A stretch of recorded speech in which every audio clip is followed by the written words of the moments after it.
Assalamualaikum teman-teman. Malam ini saya bersama Mas Salim Suharis. Nah, kita Mas. Apa anu merah? Apa kurang munggah. Kurang enggak Mas? Iya.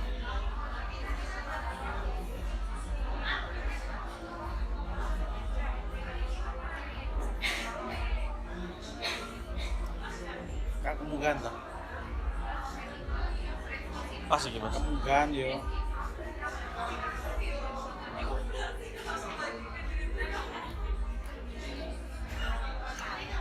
Nah,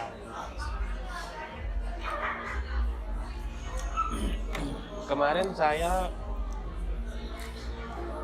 rencananya membuat pelatihan tutorial di channel saya bagaimana cara membeli SBN. Nah waktu itu saya tidak sadar bahwa SBN itu ternyata haram. Jadi sebelum saya transfer uangnya ke Bank Mandiri sebagai apa ya jenenge? Oh mas jenenge ini. apa? Kan SBN itu negara sing dodol itu apa jenenge? Sing dodol Surat perantara ya, bank perantaranya. surat utang negara atau surat berharga negara. SBN surat berharga negara. Nah, untuk teorinya itu gini Mas Tata. Kalau ada istilah produk syariah, itu pasti ada produk yang tidak syariah. Nah, jadi kalau ada bank syariah, itu berarti ada bank tidak syariah. Kalau bank satunya itu nggak ada masalah, nggak mungkin ada bank syariah, kan gitu ya. Iya. Kalau ada asuransi itu nggak masalah, nggak mungkin ada asuransi syariah. Kalau SBN yang itu nggak masalah, nggak mungkin ada SBSN. Nah ini pertanyaan penting. Apakah label syariah itu hanya untuk menggait masyarakat Muslim kita, atau benar-benar syariah? Mau jawaban jujur apa mau jawaban nggak jujur? Semuanya ya. Lah, ini kan sama kayak orang jual sate babi sama sate ayam. Dia kan cuma yang penting laku. Kalau yang orang jual babi orang yang beli nggak peduli halal haramnya babi, ya udah dijual aja sate babi. Tapi ke orang yang nggak mau beli babi, dia jual sate ayam apa sate kambing. Nah, orangnya kan sama itu juga. Jadi ya gimana? Jadi dia nggak peduli sebenarnya halal haramnya, yang penting ada targetnya tercapai. Nah kebetulan segmen yang dibidik itu adalah segmen yang berjuang untuk selamat dunia dan akhirat, maka mereka berhati-hati dalam beraktivitas.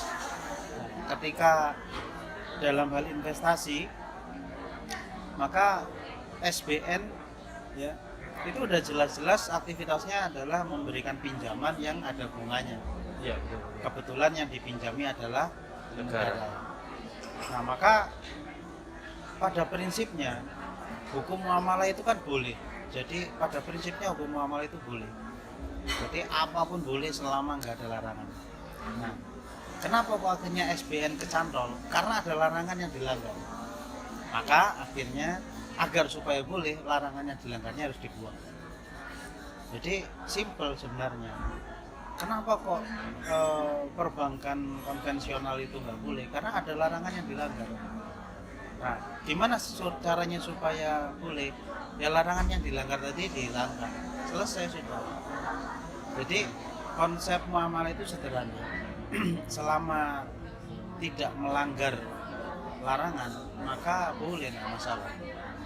Maka disitulah para ahli, para orang ini ya, orang yang ngerti ya. Kalau kita kan cuma tahu kulitnya, yang ngerti sampai dalamnya. Mereka berjuang untuk menemukan cara.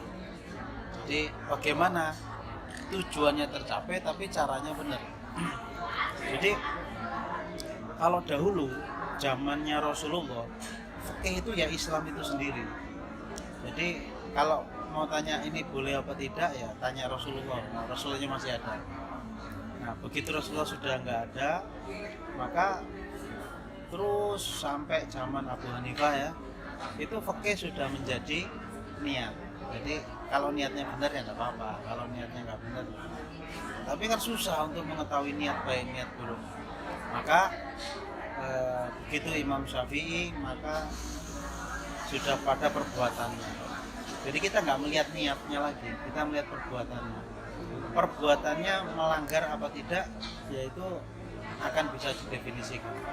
Masalah niatnya seperti apa sudah susah untuk digali. Itu urusan dia sama Tuhan.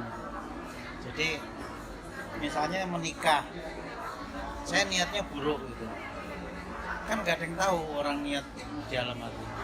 Tapi akan kelihatan di mana ketika perangainya buruk, ya itu jadi nikahnya menjadi dosa.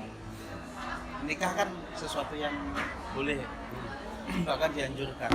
Tapi ketika perbuatannya nggak benar, akhirnya nggak boleh. Ketika sholat itu kan istilahnya boleh atau malah diharuskan. Tapi ketika perbuatannya nggak benar, misalnya sholat di kuburan misalnya, atau sholat zuhur 5 rakaat misalnya, kan yang sholat 4 rakaat aja bagus kok, masa 5 rakaat nggak boleh gitu. Karena apa? Karena perbuatannya tidak sesuai. Jadi yang dihukumi halal, haram, sunnah, makruh, mubah itu perbuatannya. Nah, dalam aktivitas kita investasi, niat investasinya sebenarnya dalam hati orang nggak tahu. Yang terpenting adalah perbuatannya bagaimana. Nah, perbuatan itu ditandai dengan adanya kejelasan akad. Akadnya apa?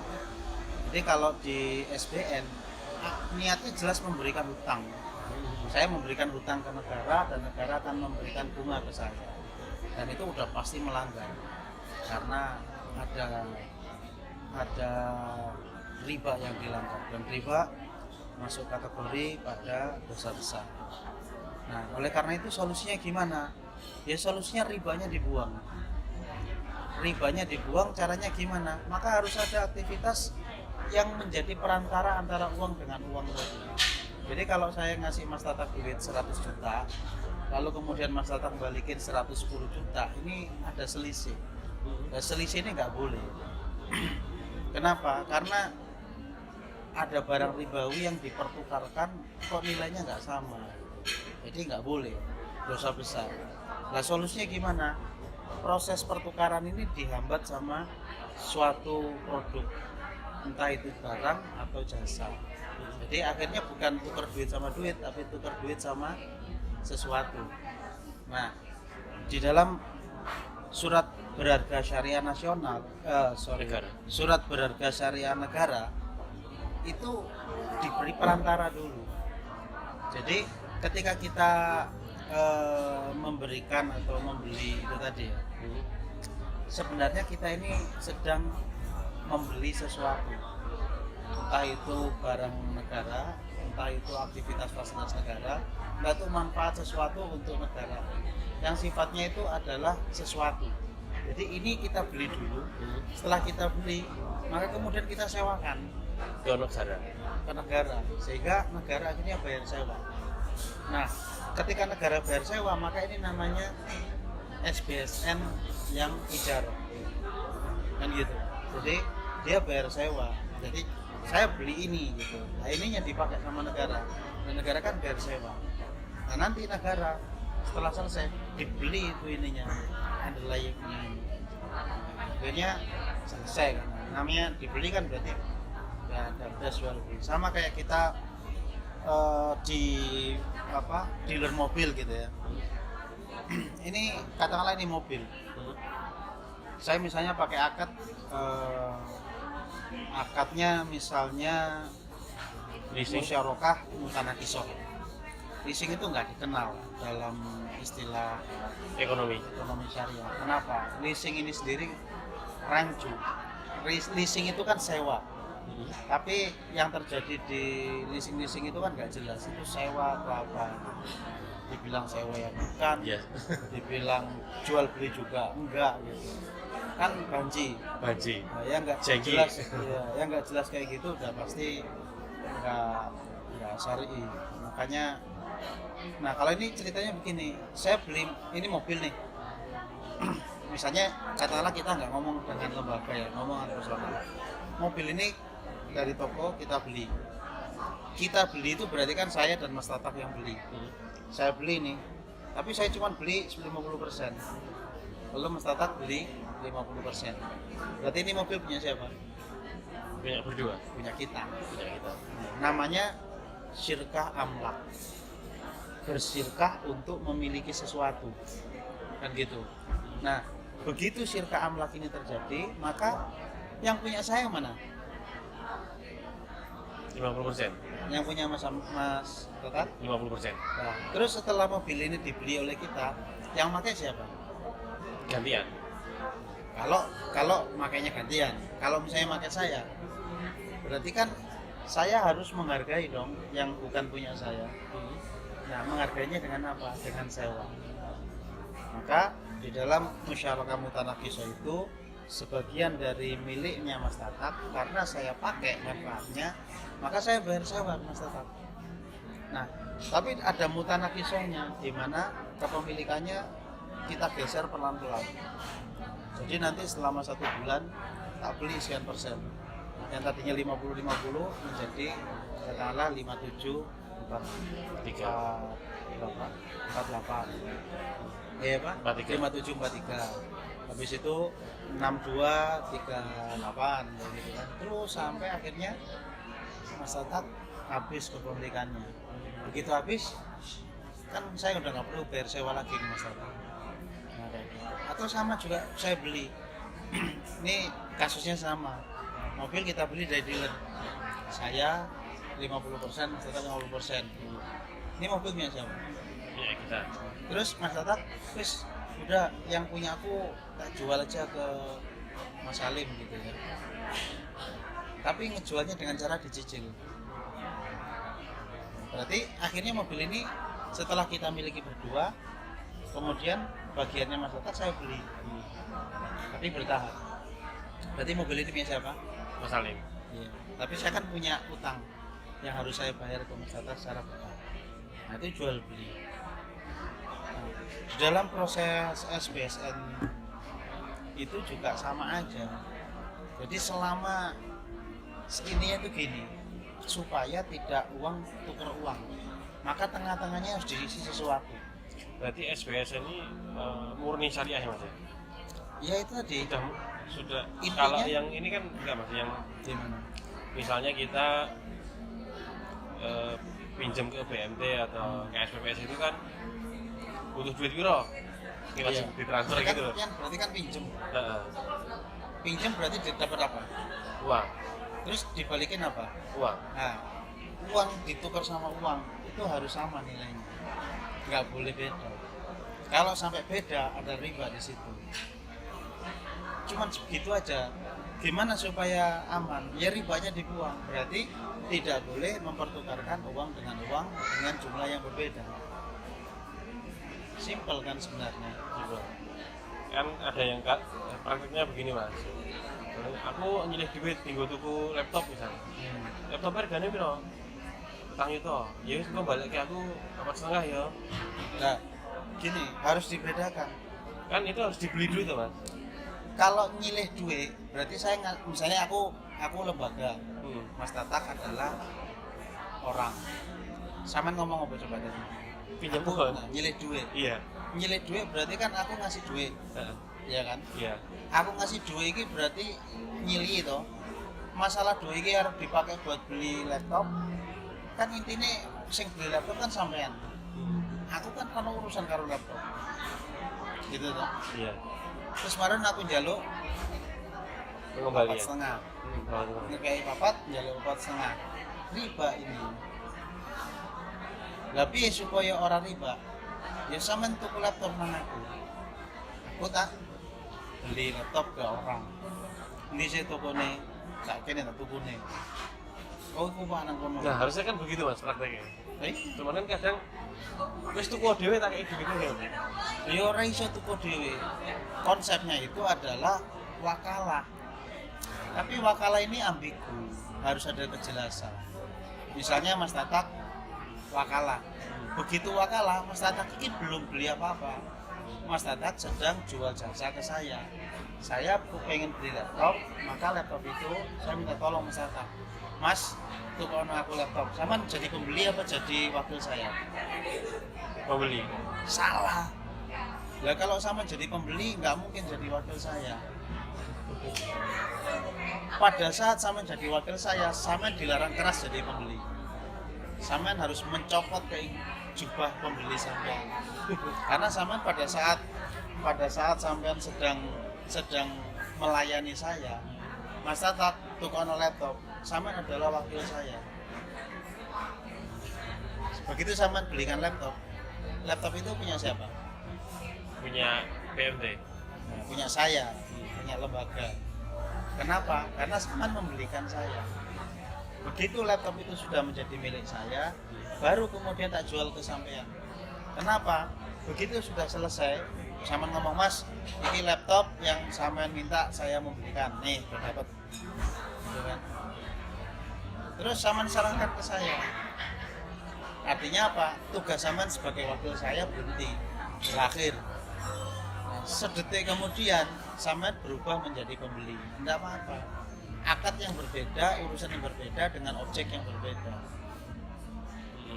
Nek Saman ketika tak suruh beli mengaku sebagai pembeli, ya mindset Saman keliru. Dan ketika Saman keliru, bubar akadnya.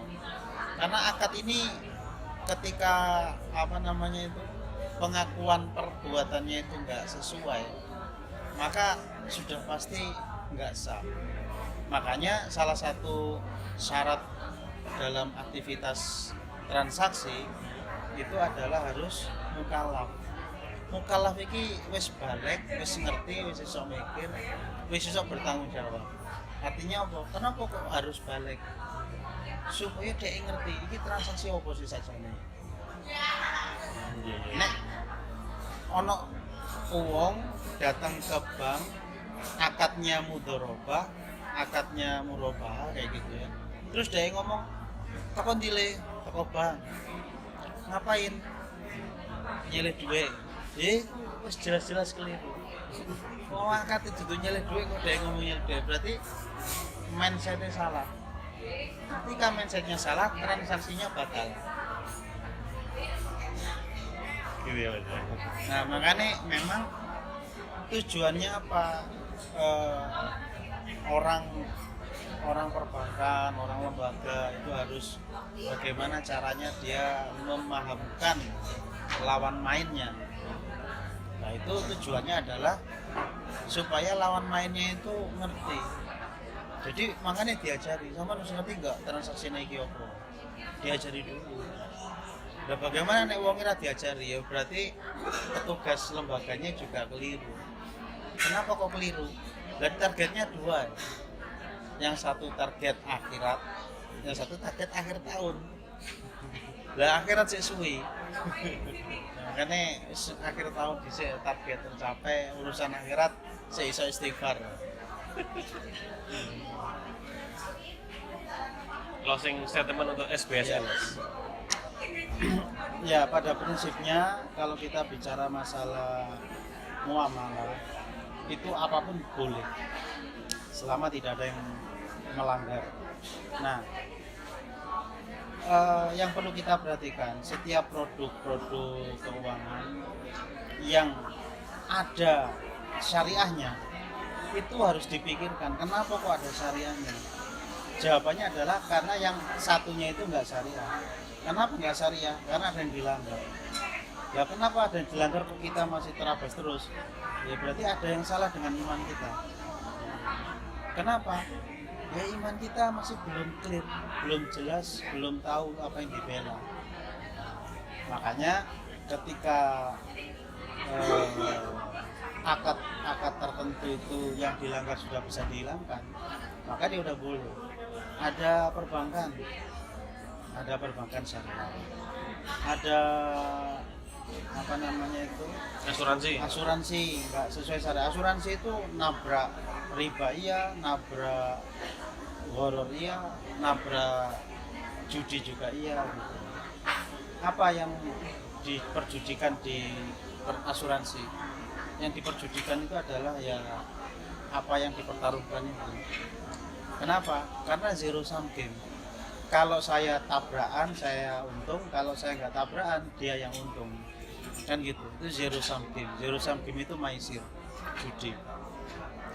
Nah, gimana caranya? Maka dipikirkan bagaimana supaya judinya hilang, bagaimana caranya supaya ribanya hilang, bagaimana caranya supaya gorornya hilang. Maka dengan begitu asuransi sudah menjadi boleh, kan gitu. Ini sama kayak kita ada aktivitas apa namanya itu dropshipping gitu ya. Nah, dropshipping boleh nggak? Ya tergantung apa? Tergantung perbuatannya. Kalau perbuatannya ada yang melanggar, ya nggak boleh. Kalau dia cuma tukar-tukaran duit, nggak jelas barangnya, kan gitu. Dia bukan penjual, dia bukan pembeli, tapi dia bisa nukerin duit dari 10.000 jadi 15.000. Jadi kan ada riba fadil di situ. Nah, gimana caranya? Caranya dia harus memastikan dia tidak sedang tukar-menukar uang. Dia harus menukar uangnya dengan barang dan menukar barangnya dengan uang kembali. Jadi intinya adalah uang ditukar dengan uang harus sama jumlahnya.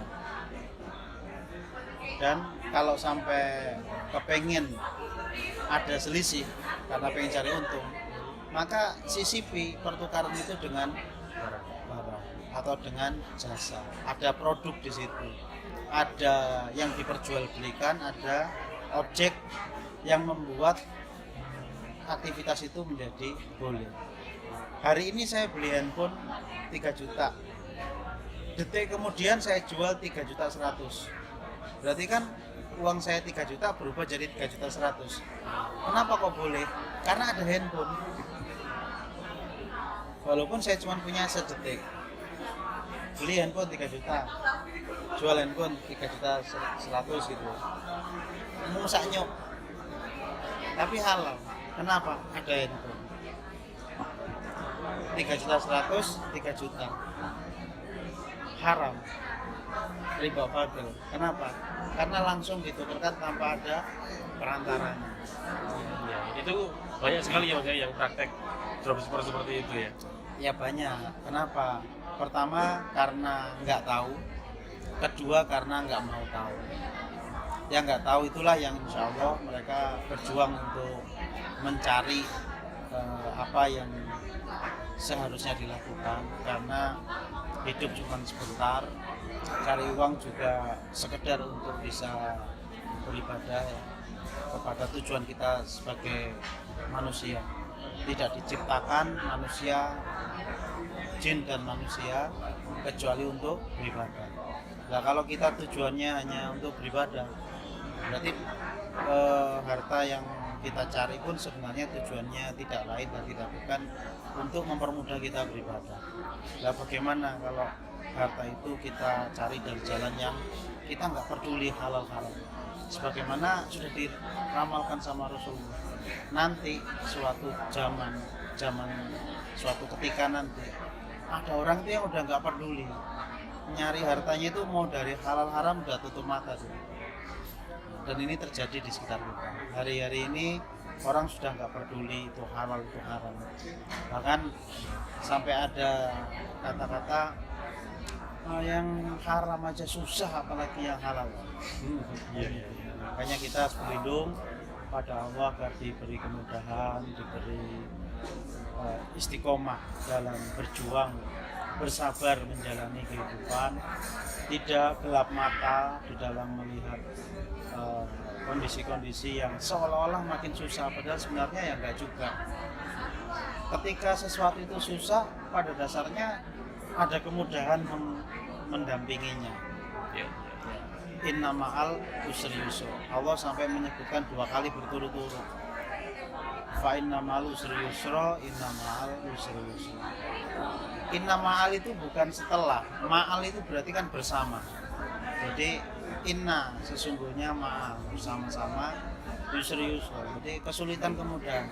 Jadi bukan setelah kesulitan ada kemudahan, bukan begitu. Artinya kan sesungguhnya bersamaan dengan kesulitan ada kemudahan. Ada orang sakit, ada dokter cari duit. Ada orang butuh barang, ada orang jual barang.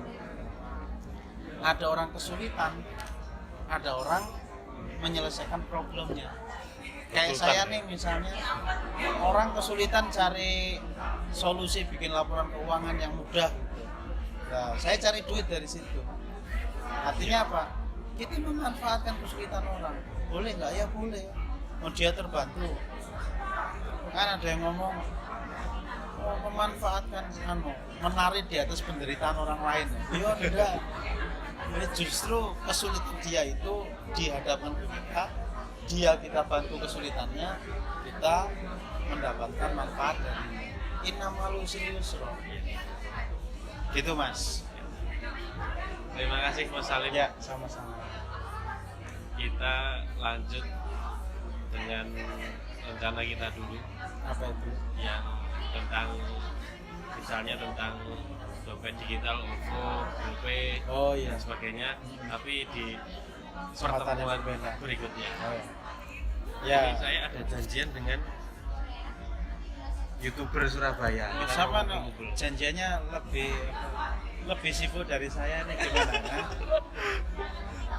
Ya mudah-mudahan channelnya makin banyak yang like ya, makin banyak yang subscribe supaya Mas Tatak makin mampu memberikan kontribusi konten-konten yang positif dan mendidik, supaya konten-konten enggak diisi dengan konten-konten yang ngabisin waktu, membuat kita makin jauh dari tujuan hidup kita sebagai manusia. Dan tidak aku ciptakan jin dan manusia kecuali untuk beribadah. Berarti kalau misalnya kita nggak beribadah sedetik aja, berarti Pasti kita sudah rusak. Sama kayak apa gunanya AC gitu kan, buat mendinginkan. Kalau ada sedetik aja AC itu nggak bisa mendinginkan. Iki apa ora iso adem. Wah, sini rusak. Iki apa Mas Tatak kok gak beribadah? Oh, Mas Tataknya rusak. Gitu Mas. Ya. Terima kasih. Assalamualaikum warahmatullahi wabarakatuh. Waalaikumsalam warahmatullahi wabarakatuh.